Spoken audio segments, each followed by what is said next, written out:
감사합시다. 감사합시다. 네, 감사합시다. 네, 오늘 우리가 맥주 감사절이라고 번역을 해서 우리가 맥주 감사절을 지키는데, 사실 맥주 감사절이 뭡니까? 네, 보리 맥자를 써서 보리 거둠을 감사하는 절기라는 뜻이에요. 맥주 감사절, 순수하게 한국말로. 근데 구약 성경에서는 맥주 감사절이 아닙니다. 원래 뜻 그대로 번역을 하면 초실절이에요. 초실절. 처음 열매를 거둠을 감사하는 날, 그게 초실절이에요. 근데 우리나라 옛날 선교사들이나 이 성경을 번역하는 분들이 한국에서는 처음 거둬들이는 열매가 뭐죠? 농사 지어보신 분? 하늘에 1월에 겨울이 지나고 새해가 시작된 다음에 한국에서 처음 거두는 곡식이 보리입니다. 보리. 그래서 초실절을 맥주절로 바꾼 거예요. 그래야 더 와닿으니까. 그래서 맥주절이라고 하는데, 근데 사실 지금 우리에게는 오히려 맥주절이라는 말이 더 의미가 와닿지가 않죠. 왜냐하면 보리 농사를 짓는 것도 아니고, 우리가 주변에 보리 농사를 짓는 사람들을 보는 것도 아니고, 또 우리가 살고 있는 미국에서 지금 이맘때가 또 보리를 거둬들이는 때도 아니고, 그래서 어떤 분들은 이 맥주절이 그것이 의미가 있는가, 우리가 이걸 지켜야 하는가 라고 하는 분들도 있어요. 그러나 저는 지켜야 한다고 봅니다. 왜냐하면 하나님께서 분명히 우리에게 이것을 명하신 의미가 있다는 거예요. 의도가 있다는 거예요. 오늘 특별히 본문에 보면 하나님은 단순히 맥주절뿐 아니라 세 개의 명절을 반드시 지켜라 라고 얘기하세요. 오늘 본문 17절 보세요. 내 모든 남자는 매년 3번씩 주 여호와께 보일지니라. 매년 3번. 그러니까 해마다, 걸으면 안 됩니다. 해마다 3번은 반드시 하나님 앞에 나와서 감사를 드려야 돼요. 감사의 절기를 지켜야 돼요. 그 3번의 절기가 뭐냐? 첫 번째가 오늘 본문에는 무교병이라고 나와 있는데 6월절입니다. 6월절이 끝나는 날 바로 무교절이 시작돼요. 그래서 6월절과 무교절은 같은 겁니다. 6월절에는 반드시 하나님 앞에 나와야 돼요. 그 다음이 바로 맥주절이에요. 우리가 성경의 맥주절, 이 초실절이라고 하는 맥주절, 이걸 신약 성경에서는 심지어 또 초실절 맥주절도 아니고 오순절이라고 번역했어요. 왜냐하면 6월절로부터 50일이 지난 뒤에 이 맥주절이 시작되거든요. 그래서 그걸 오순절이라고 또 번역도 합니다. 신약 성경에는 오순절로 나오죠. 그리고 마지막이 수장절, 오늘 본문에는 수장절이라고 하는데, 이 수장절, 이게 우리가 지금도 많이 하고 있는 바로 추수감사절이에요. 모든 것을 거둬들이는 수장절. 그렇게 이 3가지 명절에는 반드시 이스라엘 민족이 하나님 앞에 나가야 돼요. 한 번도 아니고 3번씩이나. 왜 하나님은 이런 감사절을 꼭 지키라고 명령하실까? 그러니까 이스라엘 남자라면, 유대교를 믿는 이스라엘 남자라면 이건 반드시 지켜야 되는 거예요. 이건 선택이 아닙니다. 이건 하나님의 명령이에요. 왜 하나님은 이렇게 한 번도 아니고 3번씩이나 이런 감사절을 지키라고 명령하고 계실까? 이유가 있겠죠. 첫 번째 이유가 뭐냐? 그것은 바로 하나님의 명령 앞에 순종하는가 순종하지 않는가 보기 위함이에요. 하나님의 말씀 앞에 순종하는가. 여러분, 우리가 하나님의 백성이라는 것, 우리가 예수를 믿고 살아간다는 것, 믿지 않는 것과 무엇이 차이가 있습니까? 하나님을 믿는 사람과 믿지 않는 사람에게는 어떤 차이가 있는 겁니까? 교회를 나오는 사람과 교회를 나오지 않는 사람의 차이는 무엇입니까? 바로 하나님의 말씀에 순종하는 거와 순종하지 않는 거예요. 교회에 출석을 하고 교회를 나온다 할지라도 여러분이 하나님의 말씀 앞에 순종하지 않는다면 여러분은 하나님의 백성이 아닙니다. 여러분이 아무리 그리스도인이라는 이름을 여러분이 갖고 교회에서 많은 직분을 얻는다 할지라도 여러분이 하나님의 말씀 앞에 순종하지 않는다면 여러분, 우리는 그리스도인이 아니에요. 하나님 우리에게 명령하십니다. 그리고 지키는지 안 지키는지 보길 원하십니다. 주님 우리에게 명령하시는 거예요. 감사절을 지켜라. 감사절을 지켜라.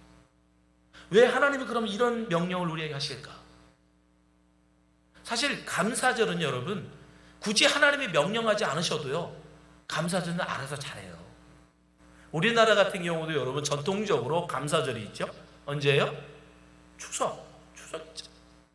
우리가 하나님은 모르지만 우리의 조상들이 하나님은 모르면서도 추석은 하나님 앞에 적어도 자기들이 섬기는 신 앞에 감사의 제물로 드리잖아요. 그게 여러분 감사절이에요. 하나님을 꼭 아는 우리 미국에 들어온 메이플라워로 타고 왔던 여러분 그 초대 개척자들만 하나님 앞에 감사해서 추수감사절을 드리는 게 아닙니다. 모든 민족들이 저마다 다 추수감사절이 있어요. 뭔가를 자기들이 수확하고 얻게 되면 그것을 감사하는, 신 앞에 감사하는, 그건 자연스러운 인간의 본성이에요. 그럼에도 불구하고 하나님은 왜 명령하시냔 말이에요. 감사절을 지켜라. 그것도 3번 반드시 지켜라. 왜 명령하시냐? 그건 다른 게 아니라 여러분 우리가 하나님 앞에 감사하기보다 원망하는 사람들이기 때문에 이 사람은 여러분 가만두면 본성적으로요 감사보다는 원망합니다. 그 상황에 만족하기보단 불평해요. 그게 우리예요. 여러분들이 생각할 때 그거는 내가 기쁜 일이 없으니까 그렇지, 내가 감사할 일이 없으니까 그런 거지, 내가 정말 놀랍도록 감사할 그런 일이 내게 있어봐 내가 평생 감사하죠.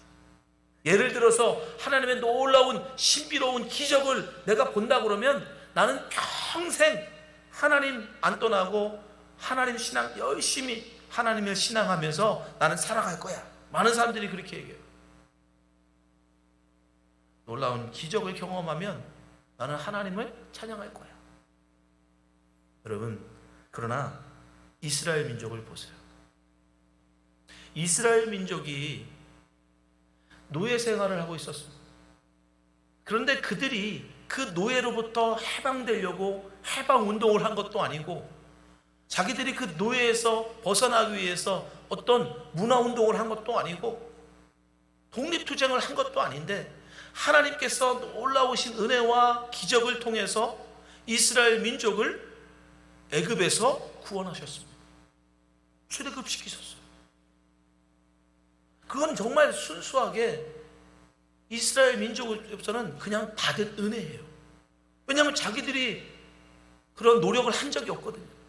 근데 하나님의 놀라운 10가지 재앙을 통해서 애굽을 치시고 홍해를 가르는 기적을 통해서 그들을 애굽에서 나와서 광야로 인도하셨다고.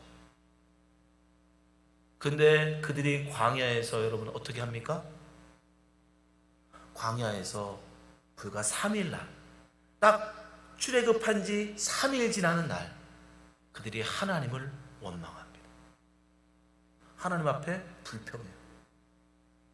놀라운 이적과 기적을 경험했지만 하나님의 순수한 모든 전적인 하나님의 놀라운 역사로 자기들이 지금 노예에서 해방되어 자유민이 되었는데 그들이 불과 3일 만에 하나님을 원망하더라. 불평하더라. 그러면서 그들이 뭐라고 얘기합니까? 애굽에서 먹던 부추, 마늘, 고기가마 옆에서 그 먹던 마늘이 먹고 싶다는 거예요. 종살이 하면서 먹었던 그 고기, 마늘을 그리워하는 거예요. 그게 바로 우리 사람입니다. 우리는 다릅니까? 우리는 다를까요? 우리가 만약 그 자리에 있었다면 여러분은 하나님의 그 놀라우심을 찬양하면서 변치 않고 여전히 감사하고 찬양하고 하나님을 기뻐할까요? 우리는 그런 존재입니다. 하나님의 그 놀라운 기적으로 구원을 얻었음에도 딱 3일만 지나면 딱 3일만 고기 안 먹으면, 딱 3일 물을 못 마시면, 딱 3일 먹고 싶은 거 못 먹으면 불평이 터져 나오는 게 바로 우리입니다. 그래서 하나님은 감사하라 명령하시는 거예요. 불평이 아니라 감사하라는 거예요. 원망이 아니라 그 상황에 있어서도 하나님을 찬양하라는 거예요. 여러분, 우리는 신앙이라는 것, 우리에게 있어서 신앙생활은 다른 게 아니에요.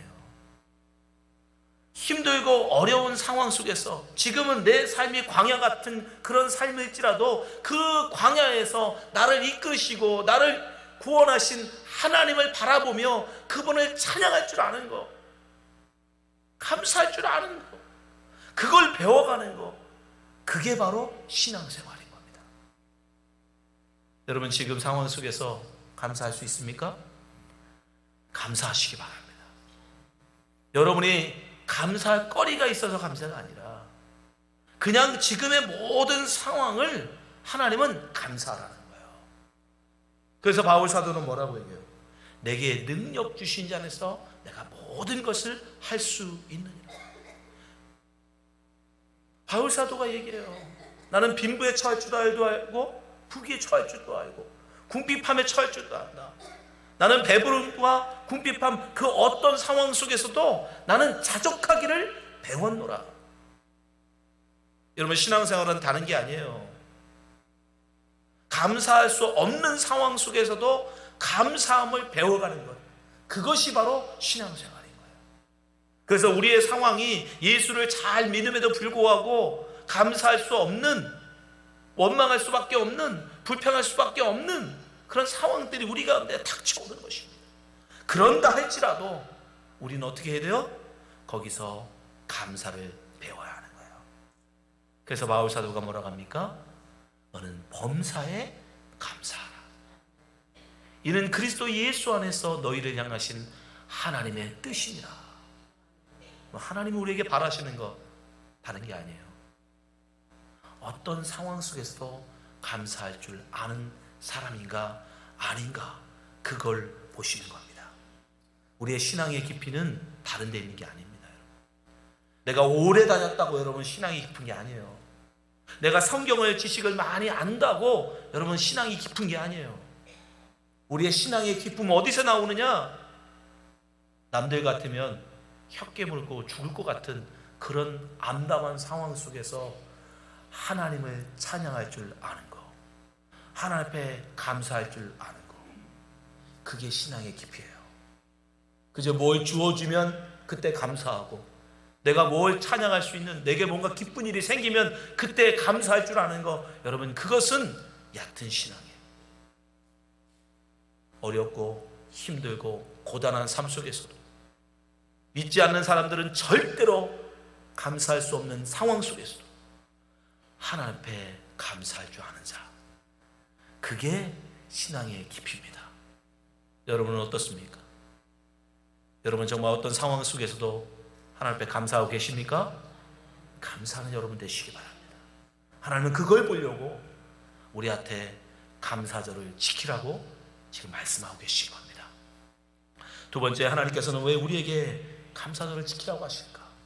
그것도 한 번도 아니고 반드시 3번을 감사절을 지키라고 하실까? 그것은 다른 게 아니라 하나님의 은혜를 오래 기억하고 기념하라고 그러시는 거예요. 15절 오늘 본문 말씀에 보면 너는 무교정의 절기를 지키라. 내가 내게 명령한 대로 아비월의 정한 때에 이래 동안 무교병을 먹을 지니 이는 그 달에 내가 애굽에서 나왔습니다. 빈손으로 내 앞에 나오지 말지니라. 이 6월절에 이어져서 7일 동안의 절기가 특별한 절기인데요, 이때는 3가지를 먹습니다. 3가지 음식을 먹는 이 예식이에요. 일종의 첫 번째, 무교병을 먹어야 합니다. 무교병. 무교병이 뭐냐면 거기에 발효시킬 수 있는 이스트, 누룩을 넣지 않는 떡. 그래서 맛이 없어요. 저도 한번 먹어봤는데 정말 아무 맛이 없어요. 이 무교병이라고 하는 떡을 먹어야 돼요. 두 번째, 쓴 나물을 먹어야 돼요. 쓴 나물. 세 번째, 양고기를 먹어야 돼요. 이 3가지 음식을 먹으라고 해요. 이 절기는 특별하게 이걸 먹는 게 이 절기를 지키는 거예요. 왜 그러셨을까요? 기억하라는 거예요. 기억하라. 6월절날 그들이 다급하게 나오느냐고 떡을 발효시킬 수가 없었어요. 그래서 그들이 발효되지 않은 떡을 그 6월절에 먹었거든요. 또 쓴나물을 먹게 하는 것은 그들로 하여금 애굽에서의 그 종살이, 그 쓰리쓴 삶을 잊지 말라는 뜻이에요. 그래서 쓰리쓴 쓴나물을 먹게 합니다. 양고기는 무엇을 의미해요? 바로 그들의 6월절 피, 그들의 죽음을 넘어간 그 어린 양의 피로 말미암아 그들이 사망의 죽음에서 넘기고 6월절을 지내자. 그 6월절 양고기를 먹으라는 거예요. 그래서 하나님이 너희들을 구원하신 그 은혜를 기억해라. 근데 이게 참 기가 막힌 거예요, 여러분. 여러분, 우리가 추석 그러면 뭐가 생각납니까? 송편. 잘 아십니다. 감사합니다. 설날은 떡국. 그래서 음식과 절기를 매치시켜 놓으면 여러분 절대 안 잊어버려요. 절대로. 그러니까 하나님께서도 지금 6월절 무교병 먹는 것, 무교병과 쓴나물과 이 양고기를 먹게 해서 6월절 그 의미를 절대 잊어버리지 않도록, 애굽에서의 그 총살이를 잊어버리지 않도록, 너희들이 얼마나 다급하게 거기서 나왔는지 그 삶을 잊어버리지 않게 하시는 거예요. 그럼 왜 하나님은 우리에게 그걸 잊어버리지 말라고 하실까요? 잘 잊어버리니까. 기가 막히게 하나님의 은혜는 잘 까먹거든요. 근데 제가 보니까 하나님의 은혜만 잘 까먹느냐? 아니에요. 사람과의 관계에서도 다른 사람이 내게 돈 빌려준 건 기억이 안 나요. 근데 내가 다른 사람에게 돈 빌려준 건 20년이 지났는데도 기억나. 제가 말씀드렸잖아요. 제가 27살 때 제 친구한테 빌려준 7만 원 아직도 못 받았다고. 기억이 나요, 지금까지도. 근데 분명히 저도 누군가에게 돈을 빌렸을 거 아닙니까? 한 개도 기억이 안 나요. 제 기억에는 빌린 게 없는 것 같아. 50년 살면서 돈을 빌린 적이 없는 것 같아요. 근데 빌려준 건 기억이 나요. 돈만 그렇습니까? 말도 그래요. 누군가 나에게 정말 희망이 되는 말, 위로가 되는 말, 그런 권면 분명히 있었죠. 근데 기억이 안 나요. 그런데 누군가가 나에게 아쉬운 소리, 지나가면서 툭 던진 그런 말은 왜 이렇게 뼛속 깊이 새겨져 있는지 잊어지지가 않습니다. 이 사람의 본성이라는 게 그래요. 은혜는 쉽게 잊어버립니다. 원수는 오래 기억해요. 오죽하면 그래서 우리 옛말에 원수는 물에 새기고 은혜는 돌에 새겨라, 이런 말이 있어요. 왜 그러겠어요? 사람들은 반대로 하니까. 사람들은 반대로 하거든요. 누군가 날 도와주고 내게 은혜 베풀어 준 건 물에 새겨서 다 잊어버리고, 누군가 나를 서운하게 하고 누군가 나를 섭하게 한 거, 그건 돌에다 새겨가지고 길이 보존하거든요. 그게 우리의 본성이에요. 그래서 하나님은 제발 좀 은혜를 기억해라, 은혜를 새겨라, 은혜를 돌에 새겨서 오래오래 기억하라고 하나님이 우리에게 지금 감사절을 지키라라고 명령하고 계신 거예요. 여호수아도 이걸 너무 잘 알아서요. 그가 요단강을 건널 때, 요단강을 건널 때 어떻게 건넜어요? 하나님의 놀라우신 은혜 가운데 주의 언약궤를 제사장들이 메고 요단강에 딱 들어가는 순간 그 찰랑찰랑 넘치던 요단강이 딱 멈춰버렸어요. 마치 홍해를 마른 땅처럼 건넜던 것처럼 그 여호수아를 따르던 백성들은 그 경험이 없거든요. 홍해를 건넜던 사람들이 아니에요, 이 사람들은. 그래서 다시 한번 하나님이 그들에게 그 은혜를 경험하게 하시는 거예요. 요단강을 마른 땅처럼 그들이 건넙니다. 그때 여호수아가 어떻게 해요? 요단강에 있는 그 돌들을 각 지파별로 하나씩 가져와라. 그래서 강에 있는 돌을 들고 가요. 그리고 그거를 탑을 쌓습니다. 그리고 이야기합니다. 나중에 너희 후손들이 이것이 무엇이냐 묻거든 하나님의 은혜로 우리가 저 요단강을 마른 땅처럼 건넜다. 그 하나님의 놀라우신 은혜로 우리가 이 약속의 땅에 들어왔다. 그것을 기념하여 세운 탑이다 라고 이야기해 주라. 왜요? 안 그러면 잊어버리니까. 우리는 그것을 기념하지 않으면 잊어버리는 사람들이에요. 너무 하나님의 은혜를 너무 쉽게 잊어버리는 사람. 그래서 우리는 여러분 비록 보리 농사는 짓지 않는다 할지라도 우리는 맥주절을 지켜야 되는 거예요. 하나님이 우리에게 베풀어 주신 은혜. 2025년을 시작하고 여러분 벌써 반년이 지났습니다. 이 반년 동안 우리에게 베풀어 주신 하나님의 은혜가 얼마나 큽니까? 근데 우리는 다 잊어버려요. 그 하나님이 우리에게 베푸는 은혜는 다 잊어버리고 서운한 것만, 원망스러운 것만, 안타까운 것만, 힘든 것만 우리는 기억하고 우리의 인생을 원망과 불평으로 보냅니다. 하나님 다시 한번 상기시켜 주시는 거예요. 아니다. 모든 것이 하나님의 은혜입니다. 여러분 보셨잖아요. 불과 여기서 얼마 떨어지지 않은 곳에 순식간에 물이 불어나서 수많은 아이들의 목숨이 잃어버렸어요. 왜 우리는 예외입니까?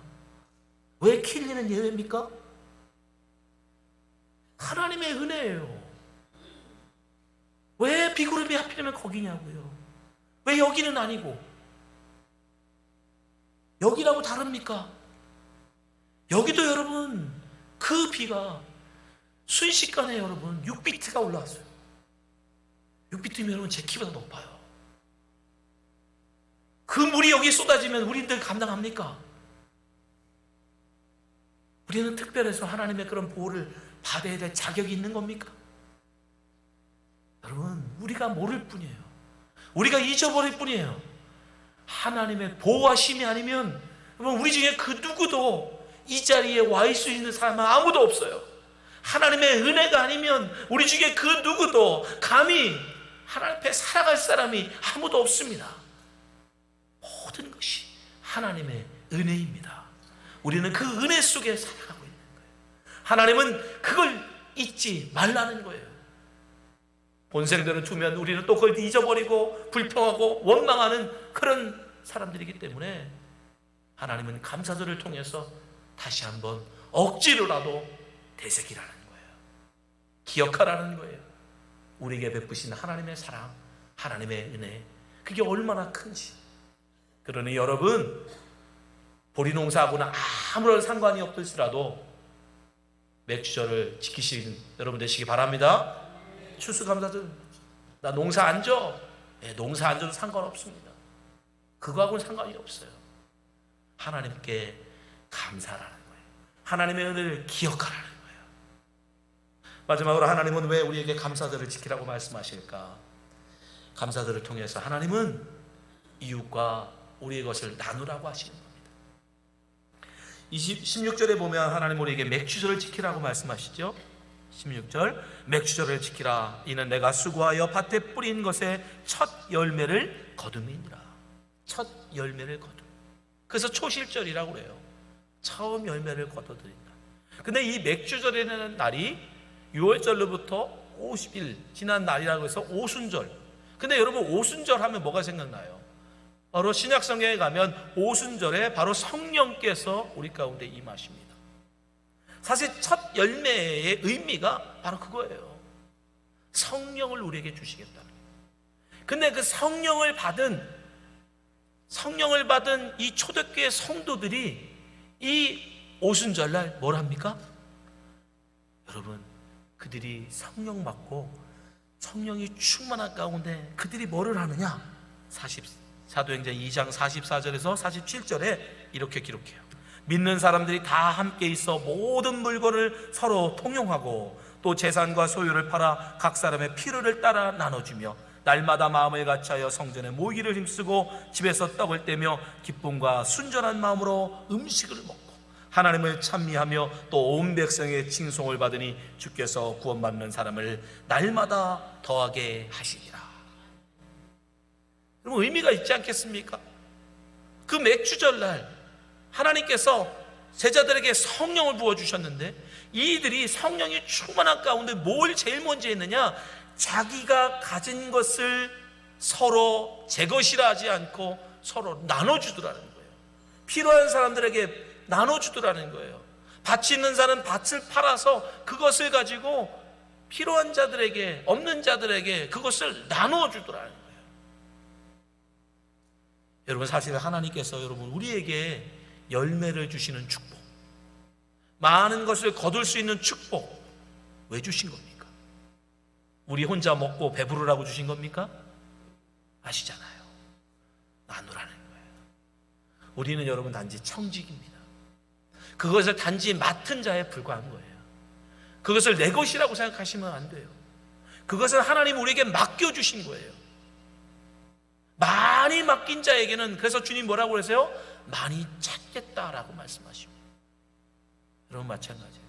여기에는 분명히 물질적으로 더 풍족하게 많이 받은 분도 있고 덜 받은 분도 있을 거예요. 여러분, 없으면 내가 이만큼 채워주면 내가 하나님 나누겠습니다, 아니에요. 주신 만큼 주신 것에서도 여러분은 감사함으로 나누면 되는 겁니다. 많이 받으셨습니까? 그러면 하나님의 주신 대로 많이 사람들과 나누십시오. 그것을 나누기를 원하시는 게 바로 하나님의 마음이에요. 하나님께서 우리에게 감사절을 통해서 무엇을 주시길 원하시느냐, 무엇을 알려주길 원하시느냐, 하나님께서 우리에게 베풀어 주신 그 은혜를 혼자 누리지 말고, 혼자만 먹지 말고, 혼자만 배부르지 말고, 가난한 자들에게, 없는 자들에게, 불우한 자들에게 그것을 나누고 베풀라는 거예요. 사랑하는 성도 여러분, 우리가 나누자, 베풀자 그러면 이 대한민국도 이제는 먹고 살만하고, 특별히 우리 미국에 살고 있으니까 여기서 배고파서 굶주리는 사람들이 없으니까 다 먹고 살만하다 생각합니다. 근데 여러분, 그거 아십니까? 이 불과 3초에서 5초 이 사이에 이 지구에 먹을 게 없어서 굶어 죽는 어린아이들이 있어요. 매 3초마다 지금도 먹을 게 없어서 굶어 죽는 아이들이 이 세상에 존재합니다. 지금도 이 전 세계에는 30억 이상의 인구들이 한 달에 $10가 없이 살아가요. 우리에게 그저 햄버거 세트 하나밖에 되지 않는 $10가 없어서 그걸로 한 달을 버텨는 그런 사람들이 지금도 수십억입니다. 여러분, 가진 게 없으세요? 아직도 만족하지 못하세요? 적어도 여러분, 우리가 미국에 산다면 절대 하나님 앞에서 그 소리 하면 안 됩니다. 절대로 우리가 지금 미국에 살고 있으면서 하나님 앞에서 나는 가진 게 너무 적어서, 나는 너무 없어서, 나눌 게 없어요, 나는 베풀 게 없어요, 여러분, 그 소리는 절대 하시면 안 돼요. 1960년대를 여러분 지나오셨잖아요. 1970년대를 여러분 지나오셨잖아요. 지금도 수많은 나라들이, 수많은 민족들이 그 과정을 지나고 있습니다. 그렇게 고통 가운데 살아가고 있습니다. 그렇게 배고파 굶주리고 있습니다. 근데 우리가 어찌 없다고 말할 수 있습니까? 우리가 어찌 부족하다고 말할 수 있습니까? 하나님의 감사절을 우리에게 주신 이유는 다른 게 아니에요. 이웃을 돌아보라는 거예요. 나 배부르다고 만족하지 말고, 나 등 따시다고 만족하지 말고, 지금도 못 먹고, 지금도 못 입고, 지금도 헐리고 있는 그 이웃들을 돌아볼 줄 아는 사람이 되라는 것입니다. 우리는 맥주절을 맞이했습니다. 사랑하는 성도 여러분, 하나님이 우리에게 맥주 주신 이유는 다른 게 아니에요. 어떤 상황 속에서도 감사함을 배우라는 것입니다. 이것은 하나님의 명령입니다. 이것은 우리의 선택일 수 없어요. 우리는 어떤 상황 속에서도 범사에 감사할 줄 아는 그런 사람이 되어야 합니다. 또한 우리는 하나님이 주신 은혜를 기억해야 돼요. 감사절을 통해서 우리에게 베풀어 주신 하나님의 은혜를 기억하고 되새기고 다시 한 번 더 그 하나님 앞에 은혜 앞에 감사와 찬송을 드리는 그런 성도가 되어야 하는 것입니다. 또한 감사절을 통해서 우리는 십시일반 많지 않을지라도 내게 있는 것에 덜어서 가난한 이웃을 위해서 기꺼이 우리는 나눌 수 있는 그런 사람이 되어야 하는 것입니다. 특별히 우리 교회는 여러분 맥주절에는 우리 과일과 야채를 하나님 앞에 드립니다. 이것은 우리가 전적으로 여러분 이 길린에서 홈리스 사역을 하고 있는 사람들을 위해서 쓰여져요. 가난한 이웃, 지금도 먹을 것이 없어 굶주리고 있는 이들이 우리 이웃 가운데 있습니다. 우리는 그들을 외면하면 안 돼요. 하나님의 백성으로 우리에게 하나님의 놀라운 복을 우리는 받았지만 여러분 아직 그 복을 누리지 못하는 이들에게 우리는 우리의 그 사랑을 나누어야 합니다. 베풀어야 합니다. 오늘 이 아침에 주의 말씀 앞에 서신 모든 성도님들이 이 주님의 기쁘신 뜻을 깨닫고 주의 말씀 앞에 순종함으로 앞에 영광 돌리는 하나님의 백성이 되시기를 주님의 이름으로 축원합니다. 기도하겠습니다.